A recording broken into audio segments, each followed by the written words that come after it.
எதிர்க்கட்சி தலைவர் மிகவும் வலிமையோடு தங்கள் இயக்கத்தை வழிநடத்துவதாக அதிமுக முன்னாள் அமைச்சரும் சட்டமன்ற உறுப்பினருமான தங்கமணி சட்டப்பேரவையில் தெரிவித்துள்ளார். கூடுதல் விவரங்களை நமது தலைமை செய்தியாளர் ஜெயக்குமார் வழங்க கேட்கலாம். வணக்கம் ஜெயக்குமார், விவரங்களை பதிவு பண்ணலாம்.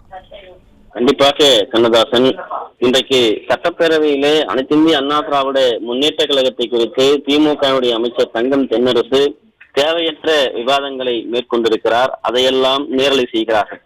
அதே நேரத்திலே அனைத்து இந்திய அண்ணா திராவிட முன்னேற்ற கழகத்துடைய முன்னாள் அமைச்சர் சட்டமன்ற உறுப்பினர் தங்கமணி இது குறித்து பேசுவதற்கு எழுந்து நின்ற போது உடனடியாக சட்டமன்றத்தினுடைய நேரலையை துண்டித்து அவர்கள் ஜனநாயக படுகொலையை செய்திருக்கிறார்கள்.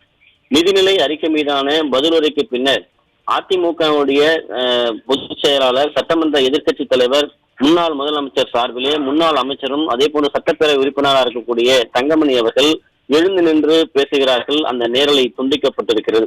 ஜனநாயகத்தினுடைய குரல் வலையை நசுக்கக்கூடிய செயலிலே தொடர்ந்து திமுக அரசு ஈடுபட்டிருக்கிறது.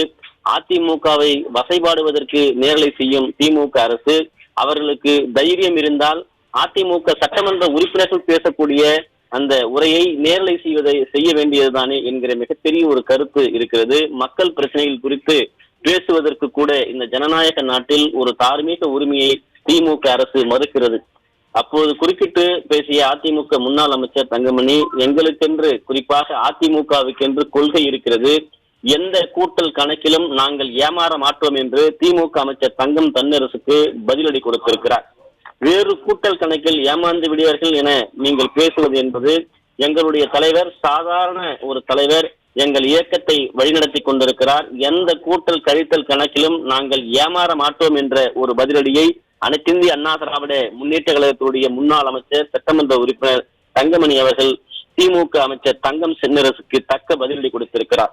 வாய் புளித்ததோ மாங்காய் புளித்ததோ என்ற வகையில் திமுக அமைச்சர் சட்டமன்றத்தில் அதிமுகவை வசைபாடுவதும் மக்கள் பிரச்சனை குறித்து பேசுவதை திசை மாற்றி மடைமாற்றம் செய்து நேரலையை அதிமுக உறுப்பினர்கள் பேசுகிற போது துண்டித்துவிட்டு அவர்கள் இஷ்டத்திற்கு செயல்படக்கூடிய அவர்களுடைய புகழ்பாடக்கூடிய ஒரு மன்றமாக இந்த அவையை அவர்கள் நடத்தி கொண்டிருக்கிறார்கள். இது போன்ற ஒரு சட்டமன்றம் என்பது வரலாற்றிலேயே இதுவரை இல்லை. அனைத்திந்திய அண்ணா திராவிட முன்னேற்ற கழக ஆட்சியில் இருந்த போதெல்லாம் திமுகவினர் பேசுகிறார்கள், பேச அவர்களுக்கு அனுமதி அளிக்கப்படுகிறது.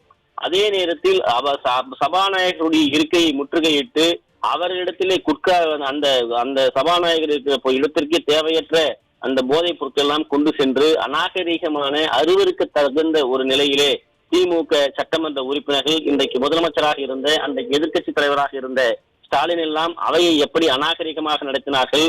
அதே நேரத்தில் அன்றைய தினம் சபாநாயகராக இருந்த தனவாருடைய அவையை முற்றுகையிட்டு திமுகவுடைய சட்டமன்ற உறுப்பினர் அன்பழகன் போன்றவர்கள் எல்லாம் எப்படி அந்த சபாநாயகர் இருக்கையில் ஏறி அமர்ந்து உச்சகட்ட ஒரு அட்டூழியத்தை அரங்கேற்றினார்கள் என்று பார்க்க முடிகிறது.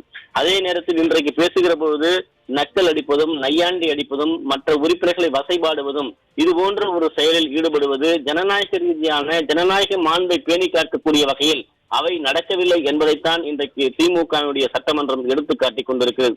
ஏற்கனவே குறைந்த நாட்களில் சட்டமன்றம் நடத்துகிற பொழுது மக்களுடைய பிரச்சனைகளை பேசுவதற்காக இதனை பயன்படுத்த வேண்டும் என்று அனைத்து இந்திய அண்ணா திராவிட முன்னேற்ற கழகத்துடைய பொதுச் செயலாளர் புரட்சி தமிழர் எடப்பாடி கே பழனிசாமி அவர்கள் தொடர்ந்து வலியுறுத்தி வருகிறார். மக்கள் பிரச்சனையை பேசக்கூடிய அனைத்து இந்திய அண்ணா திராவிட முன்னேற்ற கழகத்துடைய உறுப்பினர்கள் பேசுகிற போது அதனை நேரலை செய்ய வேண்டும் என்று வலியுறுத்தி வருகிறார். ஆனால் திமுகவினுடைய கடந்த 4 ஆண்டு ஆட்சியில் தற்போது வரை இந்த நேரலை துண்டிப்பு என்பது மிக ஒரு ஜனநாயகத்தினுடைய படுகொலையாகத்தான் பார்க்க முடிகிறது.